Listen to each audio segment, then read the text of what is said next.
So we're going to look at the Bakongo philosophy, which is an African philosophy of the peoples of Congo and Angola.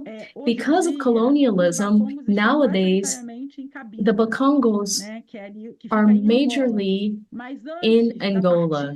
But before Africa was divided by the Germans in the Berlin Treaty, everything was known as the Kingdom of Congo. And so the people of Congo, they believed philosophically that every human being was a living son. And so all of us, we are born and we rise as living sons. So listen, these people were kidnapped from the African continent believing this. They crossed the ocean and were dehumanized, enslaved. And now, in the 21st century, we still believe that. So it's a very alive heritage. And why am I talking about the Bakongos? Because we know that historically, the peoples of Angola and Congo were the first to arrive in Brazil. The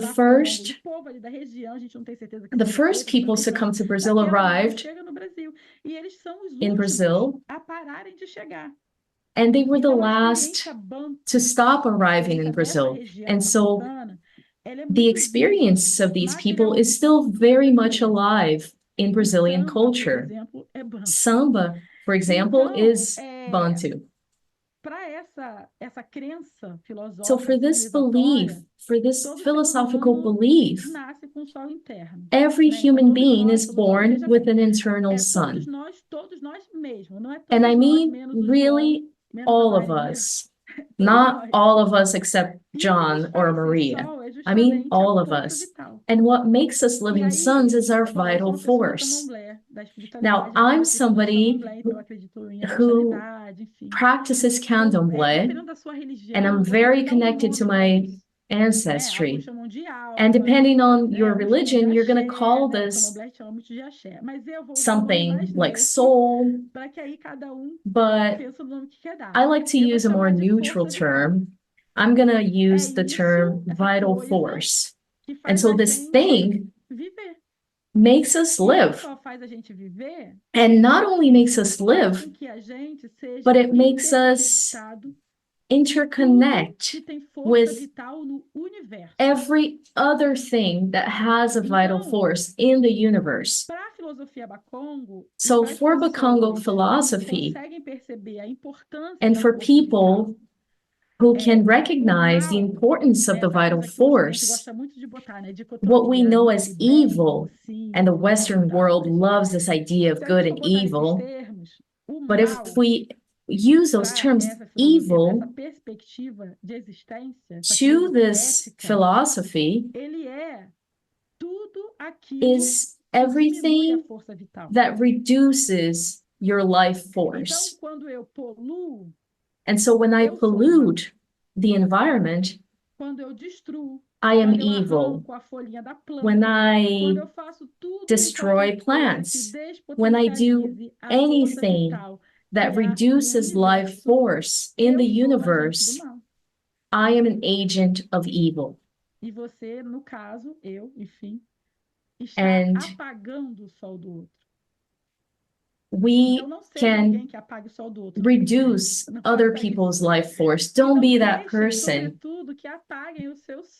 And do not let others dim your light. And my ancestors and the ancestors of others, thanks to this philosophy,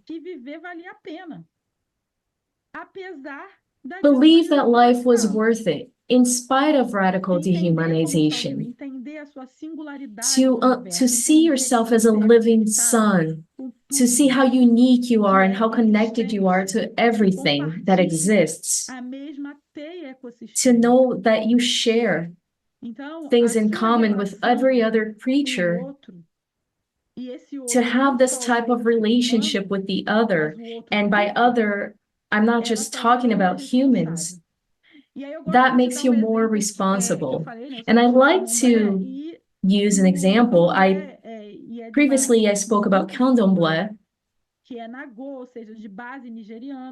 and there's a line of candomblé known as Nagô, and we use lots of herbs in this practice, lots of herb baths. And we know that when we're removing this plant from nature, we have to ask permission. And we have to give some of our energy, some of our life force, so that we can use that plant in our baths. And the moment you yank that plant and it doesn't come, that plant is telling you that it is not available and it is not willing to give you its life force. And we respect that. And that is a daily practice of my religion, which is an African religion, transported into the diaspora, rooted in the Brazilian territory, crossed over with other religions. And you find this in a series of other specific other sub-religions. And in the terreiro that I frequent, we speak in Yoruba. And what does it mean philosophically to understand that the plant isn't willing to give you its life force? If we were thinking of the archetypes that Anna presented earlier, these people wouldn't care because they think of themselves as superior creatures. But we need to understand that everyone is equal, every creature is equal. And so you can see this perspective in candomblé and capoeira. Capoeira is a product we export, but you also have other examples of dances, and the quilombo or the maroons, the so-called maroons that we see in American films. But here in Brazil, they're larger and more resistant.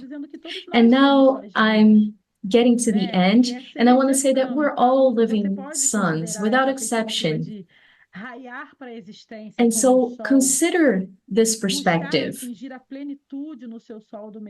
Seek fulfillment. Seek to rise and to set in dignity. Consider this as a way to perceive yourself and even self-reflect. And think about the people who are climbing the mountain of life with you. Do they help your light shine brighter, or do they dim your light?